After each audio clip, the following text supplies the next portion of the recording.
الوقائع والحوادث میں شیخ محمد علی ملبوکی نے جملہ لکھا، جناب سید الشہداء ایک مرتبہ آئے روضہ رسول پہ اور رو کے ایک جملہ کہنے لگے، نانا آپ کی امت مجھے آپ کے روضے سے جدا کر رہی ہے، نانا میرا جانے کا دل نہیں کرتا، لیکن نانا کیا کروں، حالات ایسے ہیں، جانا ضروری ہے، نانا میں آپ کے روضے کو چھوڑ کے نہیں جا رہا، میرا دل یہیں رہے گا۔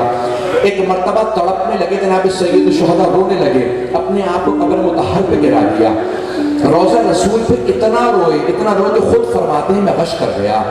پھر خود فرماتے ہیں کہ جب میں بے ہوش ہوا تو میں نے دیکھا میرے نانا اپنے روضے سے اٹھے، جیسے بچپنے میں باہیں پھیلا کے بیٹھ جایا کرتے تھے اور فرماتے تھے حسین میرے پاس آ جاؤ۔ میں نے دیکھا میرے نانا نے باہیں پھیلا کہا حسین میرے پاس آ جائیے۔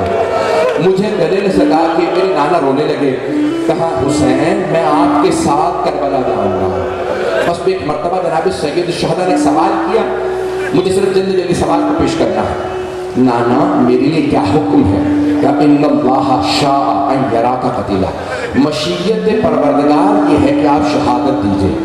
جناب سید الشہداء نے کہا نانا مجھے شہادت سے کوئی یاد نہیں، میں شہادت دوں گا، اپنے بھائیوں کی بھی قربانی دوں گا، بیٹے بھی قربان۔ نانا میری بہنوں کے لیے کیا حکم ہے؟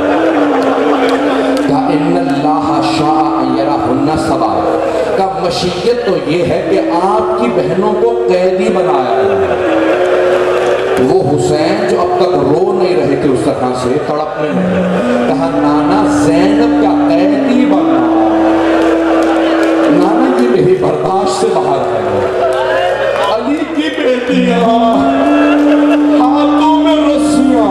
اب اٹھے میرے مولا، آئے اپنی ماں کے روضہ اطہر پہ اور آنے کے بعد اب تڑپنے لگے، جیسے ایک بچہ ماں سے لپٹ کے روتا ہے نا، مولا حسین قبر جناب سیدہ سے لپٹ کے رونے لگے، اماں میں کربلا جا رہا ہوں، اماں میں کربلا جا رہا ہوں۔ میرا دل کہتا ہے جناب سیدہ نے کہا ہوگا میرے حسین ہر